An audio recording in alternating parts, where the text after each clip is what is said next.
Bab 87. Sanum mengambil tangan Selin dan menggenggamnya. Kewajiban aku sebagai teman kamu sudah aku lakukan, Sel. Aku tahu kamu sudah mempertimbangkan dengan baik. Aku hanya berharap apapun keputusan yang kamu ambil, kamu gak akan menyesalinya. Sanum tersenyum kecil. Walaupun dia merasa gagal mencegah sahabatnya pacaran, tapi Sanum punya kuasa apa?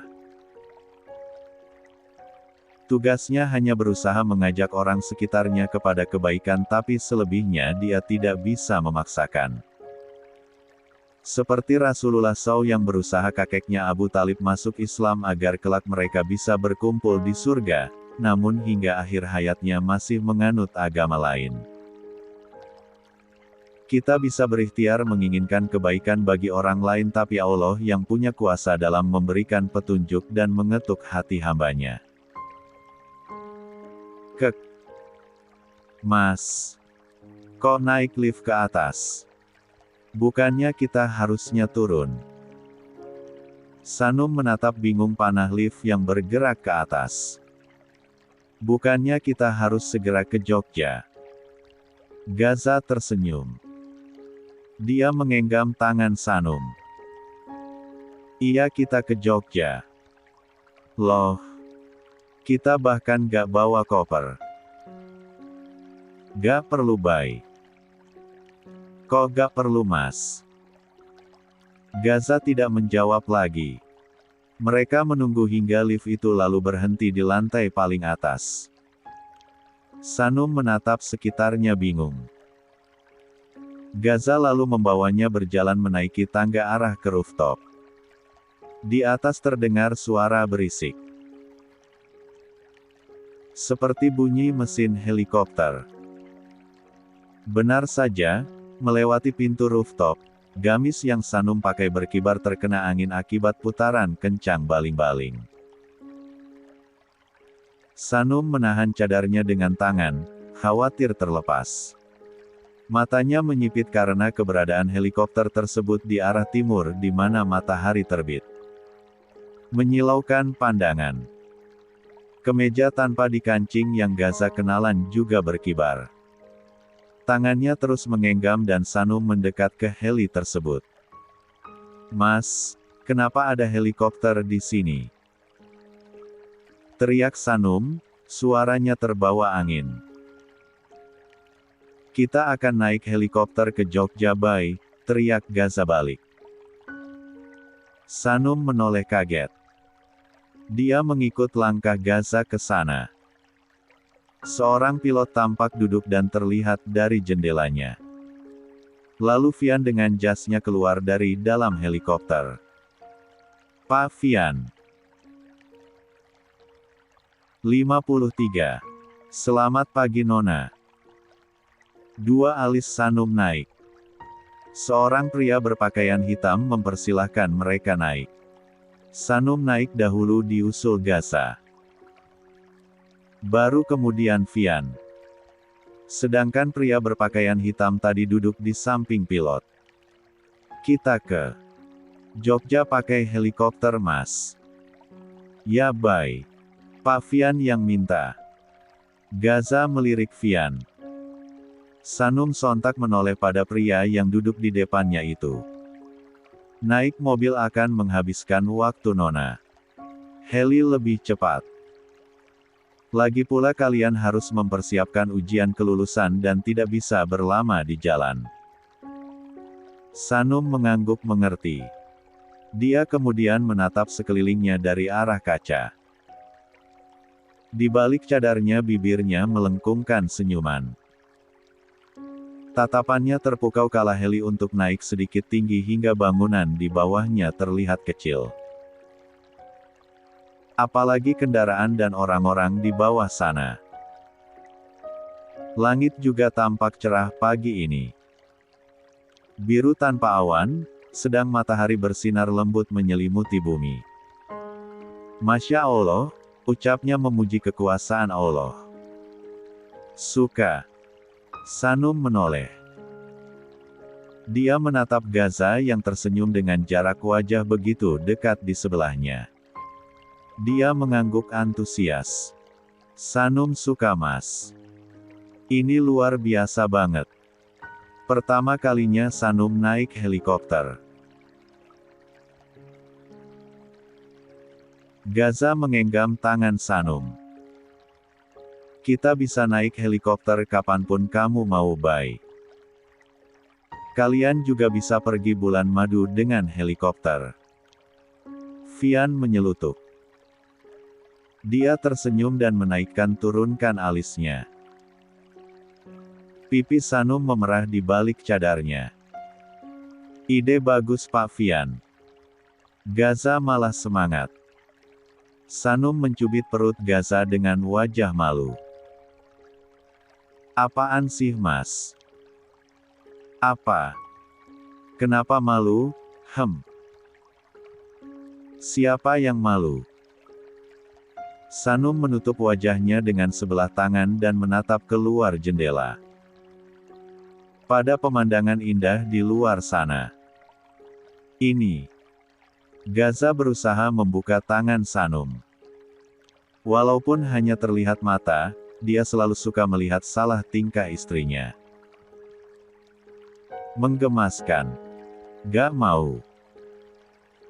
Coba sini kasih lihat aku matanya, Bay. Mas Sanum malu, rengeknya pelan. Vian mengulum senyum menatap keduanya. Dia memperhatikan tanpa berniat mengganggu lagi. Melihat Gaza bisa tertawa lepas dan bahagia, perasaannya lega. Kamu sudah punya Nona Sanum di sisi kamu, Gaza. Saya merasa tidak takut jika kelak tidak bisa terus membersamai kamu selamanya, ucapnya dalam hati. Saya berjanji akan membuat kalian terus berbahagia seperti ini tanpa ada yang berusaha merusak rumah tangga kalian. Sudah saatnya kamu menjemput bahagia yang sempat hilang. Vian menatap bangga Gaza. Bibirnya 54. Mengulum senyum. Ah, ternyata kamu sudah sebesar ini dan menjadi seorang suami, Gaza. Dulu kamu masih begitu kecil. Kamu yang meringkuk menangis setelah dipukul Sakaya dan menatap saya berkaca-kaca. Kamu yang pendiam dan bersikap dingin. Sekarang dinding itu mampu dirobohkan oleh istri kamu. Dan Nona Sanum. Gaza mengalihkan perhatian pada Sanum. Kedua pasangan itu tertawa bahagia. Saya titip Gaza. Tolong jaga dan beri kasih sayang kepada dia. Jangan tinggalkan dia terlepas dari masa lalunya yang menyakitkan. Saya percaya Nona adalah seseorang yang sengaja Tuhan kirimkan untuk Gaza. Vian tersenyum. Helikopter itu mendarat di sebuah lapangan bola yang sangat luas. Debu berterbangan kala terkena angin baling-baling. Gaza yang turun duluan, membantu Sanum turun dengan memegang kedua pinggangnya. Gaza, Sanum, Vian kini menatap panti yang tidak jauh berada di depan mereka. Sebuah gedung berwarna putih dengan gapura bertuliskan Panti Asuhan Kasih, warna catnya sedikit pudar, bangunan itu hanya terdiri dari satu bangunan, 2 lantai namun cukup luas. Sanum meremas tangannya dengan jantung berdebar. Jadi ini panti tempat dia berada dulu sebelum diadopsi. Matanya menyusuri bangunan panti yang tampak dari luar itu. Tidak ada pagar, hanya ada tamanan dan jajaran pohon yang mengelilingi panti tersebut disampaikan sebuah gapura. Beberapa anak panti berlarian senang. Karena terlalu kecil Sanum tidak ingat sama sekali tempat ini. Di sini dia bersama Azam. Tangannya yang kemudian diambil dan digenggam membuat perhatiannya beralih. Gaza tersenyum dan mengangguk. Sanum menarik senyuman dan mengangguk juga. Langkah mereka kemudian berjalan menuju panti tersebut diikuti Vian.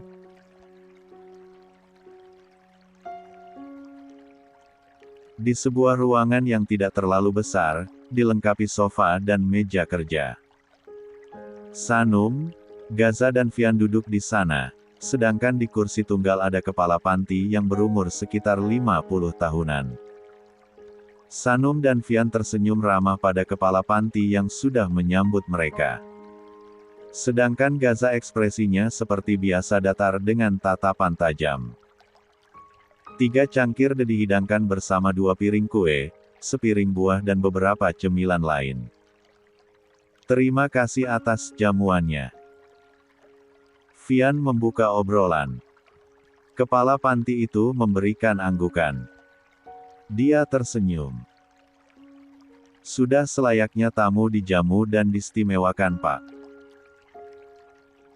Silakan diminum dan dicicip cemilannya. Mereka mengangguk. Sebelum langsung menanyakan tentang Azam, mereka menyeruput dan mencicip kue yang telah disediakan. Apa kalian datang berniat mengadopsi anak panti? Tanya beliau menatap laki-laki dan perempuan bercadar. Ah bukan. Vian memberikan gelengan. Ah saya pikir. Kepala panti itu tersenyum. 55. Begini, kedatangan kami ke sini, sebenarnya ingin bertanya perihal anak kembar yang sempat berada di panti. Kepala panti itu terlihat bingung. Anak kembar. Azam dan Azara, orang tua mereka meninggal dalam kecelakaan dan ada yang mengantar mereka ke panti. Apa Anda mengingat mereka? Saya ingat mereka, tentu saja. Apa kalian keluarga anak-anak itu? Tapi keduanya sudah diadopsi oleh keluarga yang berbeda. Bersama kami ada salah satunya, Bu. Perhatian kepala ibu panti itu langsung kepada Gaza dan Sanum.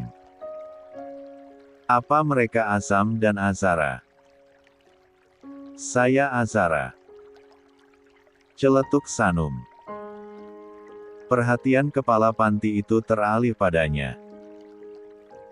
Dia terlihat kaget dan selang beberapa saat senyum bahagia terlihat. Benarkah? Kamu Azara? Kamu sudah sebesar ini. Sanum tersenyum di balik cadarnya. Dia mengangguk. Padahal waktu itu kamu masih bayi, saya ingat sekali kamu dan Azam. Kalau satu sakit, yang satu lagi sakit. Bahkan kalau satu nangis yang satu juga. Beliau tertawa mengenang hal tersebut. Oh ya, saya dan Azam seperti itu, Bu. Iya Zara. Kalian bahkan paling jadi favorit kakak di atas kalian. Mereka selalu berebut mengurus kalian berdua. Sanum mengulum senyum. Kalau begitu, apa ibu tahu di mana Azam? Saya ingin ketemu. Zara belum ketemu Azam. Sanum menggeleng. Nona Sanum baru tahu dia memiliki kembaran, Bu, ujar Vian. Nona Sanum. Azara, dia diberikan nama Sanum oleh orang tua yang mengadopsinya. Beliau mengangguk mengerti. 3 tahun lalu Azam pernah ke sini.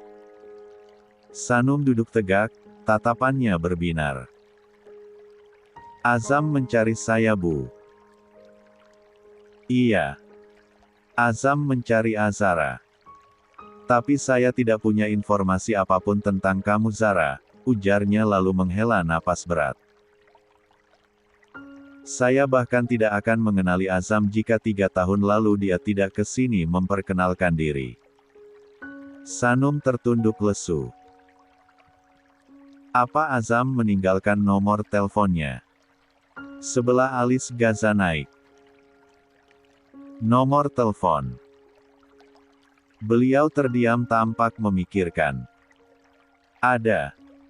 Saya ingat. Sebentar. Sanum menatap Gaza dan tersenyum. Matanya ikut menyipit. Gaza tersenyum kecil dan menggenggam tangan Sanum. Nah ini. Tapi saya gak tahu apa nomornya masih aktif atau tidak. Beliau menyerahkan sebuah buku, ada 2 digit angka dan nama Azam. 56. Saya izin salin ya Bu. Ucap Sanum minta izin sebelum menyalin 12 angka tersebut. Silakan nak. Jari-jarinya semangat mengetik 12 angka di keyboard. Dadanya berdebar, tidak sabar. Begitu selesai, Sanum langsung menyentuh icon panggil. Dia menggigit bibir bagian bawahnya. Tapi, nomor itu sudah tidak aktif. Berusaha mencoba lagi, dia telepon untuk kedua kali. Tetap saja. Tidak aktif. Sanum coba lagi dan hasilnya sama. Dia menghela napas. Kita coba nanti atau besok. Mungkin Azam lagi matikan teleponnya Bay. Sanum menoleh pada Gaza dan mengangguk. Dia hanya tidak sabar bertemu saudara kembarnya. Ya, kita atur saja pertemuan dengan klien minggu depan, ucap Fian ke seseorang di seberang telepon. Benda pipi itu tengah dia pegang. Begitu melihat jendela toko di depannya, dia mengernyit melihat bayangan seorang yang terlihat dari pantulan jendela tersebut. Ya, hubungi saya lagi nanti. Dia matikan panggilan tersebut lalu membuka kamera, mengarahkan ke belakang. Ada pria berpakaian hitam dengan banyak tato yang langsung bersembunyi di balik tembok. Siapa dia? Batinnya. Fian hendak berbalik badan kala telepon dari putrinya membuatnya menerima panggilan itu. Halo putri ayah. Ya di mana? Ayah jadi beliin kakak cake kan? Jadi dong, nih ayah udah di depan toko kue. Fian berbalik ke belakang, dia memperhatikan tempat pria aneh tadi bersembunyi. Sudah tidak ada. Apa perasaannya saja ada yang sedang mengikutinya. Ayah jangan lama ya. Kakak keburu ngantuk. Fian menggeleng. Sepertinya hanya perasaannya saja. Dia kemudian buru-buru masuk ke toko tersebut. Setelah memberi cake kesukaan putrinya, dia lekas keluar dan masuk ke dalam mobil. Fianem menaruh cake yang dilindungi box itu di kursi penumpang. Mobil itu kemudian melaju meninggalkan pelataran toko kue. Jam menunjukkan pukul 9 malam begitu dia pulang. Fian sedikit terlambat karena banyak hal yang harus dia urus, termasuk mengenai kecelakaan yang Sakaya sebabkan. Dia perlu menyelidiki itu lebih detail. Karena mobil terasa lengang, Fian menyalakan lagu di mobilnya. Dia menikmati seraya bersenandung. Melihat spion belakang sesaat, dia menatap sedan putih yang berada tepat di belakangnya. Apa mobil saya? 57. Terlalu lambat. Dia membelokkan setir ke arah kanan, bermaksud memberi jalan pada pengendara mobil di belakangnya. Namun anehnya, mobil tersebut tetap berada di belakangnya. Tidak terlalu memperdulikan. Dia berbelok ke arah kiri. Melewati jembatan di atas sungai menuju rumahnya. Mobil itu masih berada di belakangnya. Vian mengernyit, dia menatap lamat-lamat mobil di belakang. 5 menit berlalu, mobil itu melewati jalan yang sama dengannya dan terus berada di belakang. Merasa aneh, Vian menginjak gas lebih dalam dan melajukan mobil itu dengan kencang untuk memastikan sesuatu. Brum! Dia membelokkan setir ke arah lain. Mobil putih di belakang juga sontak melaju kencang mengikutinya. Ternyata mobil itu mengikutinya sejak tadi. Laju mobil Vian kian cepat. Dia menyelip sana-sini berusaha mengecoh mobil tersebut. Sedan putih itu seakan tidak mau ketinggalan jejak, dia mengejar mobil Vian kencang.